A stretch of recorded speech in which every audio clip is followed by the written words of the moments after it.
Welcome back. Thanks very much for being with us here on SABC News. Let's carry on with our discussion on the Russia and Ukraine conflict and the invasion of Ukraine by Russia. We're now joined via Zoom by Associate Professor. Okay, that was the last hour. We're now speaking to Richard Kimber, who is in Hong Kong for us. A very good afternoon to you, Richard. Thanks very much for availing yourself this afternoon. Well, China has actually, in fact, spoken out about this conflict between Russia and Ukraine, and in fact have said that they oppose sanctions against Russia and have criticized the US for what they've called inflaming the Ukraine crisis.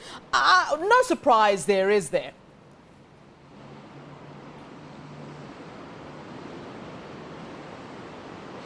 Well, this is certainly a very difficult balancing act for China. All the analysts I've been speaking to in the last 24 hours have been saying this puts China in a very difficult position, as it comes, of course, just a week or so after China and Russia made a very clear indication of their strength of their ties. They signed a bilateral understanding to strengthen their ties more so than ever before. And of course, just a week before that, we saw Vladimir Putin, one of the only international leaders to attend the Beijing Olympics in the midst of what was otherwise almost a global diplomatic boycott from any other significant Western global leader. However, things are much more difficult for Beijing now, when it's basically in a situation, many analysts say, where it's going to have to take sides, because this is not an issue, they say, that China can afford to not take sides on because of the international pressure and collaboration in the West towards condemning what Russia is doing. Now, just in the last couple of hours, there's been a significant development on this front, because we're seeing in Chinese state media reports that President Xi Jinping has spoken directly with Vladimir Putin and urged him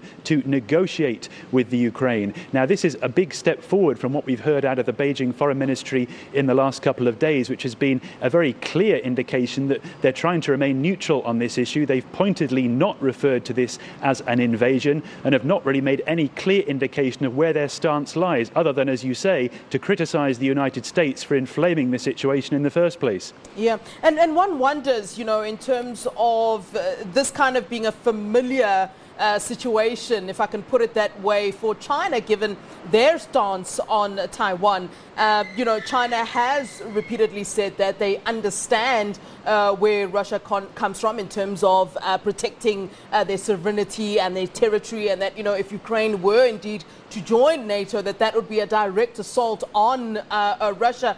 I wonder if we're looking at, in terms of the relation between China, Taiwan, and Russia, Ukraine, if there are, sort of similarities that would make China sort of feel some kind of pity for Russia, if I can put it in that way.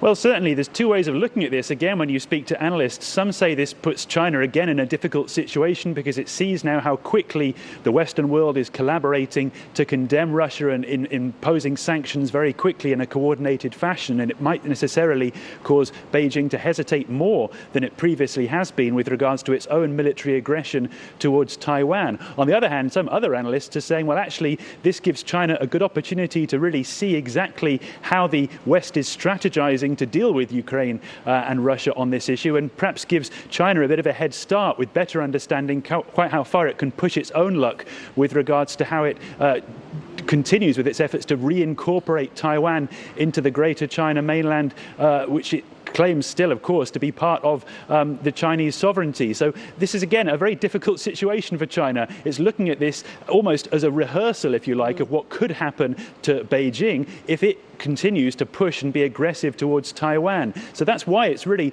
on this tightrope, if you like, trying to see whether it makes sense to outwardly support Russia or indeed make sense to outwardly condemn it. And so far, on the basis of this phone call that's just happened between the two presidents, we're starting to see China become a little bit more involved than perhaps it was initially planning to in the first 24 hours of this whole situation. Yeah. Let's just say that Putin listens to no reason and continues with this onslaught on Ukraine, and then as a result continues then to be isolated. I mean, we're hearing about the sanctions, and indeed the isolation will continue to grow. One would then wonder if China would have to now make a clear stance as to where they stand, and perhaps be some sort of economic lifeline for Russia, for Putin, as he continues to face that sort of isolation that he would continue to face from the West due to the invasion to Ukraine. Does it seem as though China would then have to take a hard stance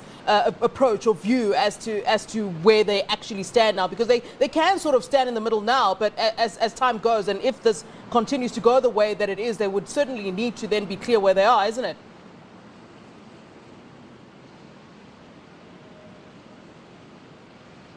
Well, absolutely. And again, talking to people in the finance industry here who have a very different perspective to those who potentially analyse the political situation, they say that purely on a financial basis, again, China's under pressure. And that's because Chinese state-owned banks are some of the largest creditors to the Russian financial system. Many of China's biggest banks now have big branches in Moscow that hold billions of dollars of assets. Those could be affected by the sanctions being imposed on Russia from the US. There are also concerns over the energy supply that China relies on from Russia and how that could be affected if Russia gets heavily sanctioned. However, there are other concerns of China's, and those include its widespread trade involvements with Europe and with the United States. And most financial analysts say those are far more valuable ultimately than any of its ties with Russia. So again, perhaps more pressure then on China to start to lean more towards being more critical of Russia in the coming days, rather than trying to continue to not really take sides at all. And the overall sense is that China's willingness and intent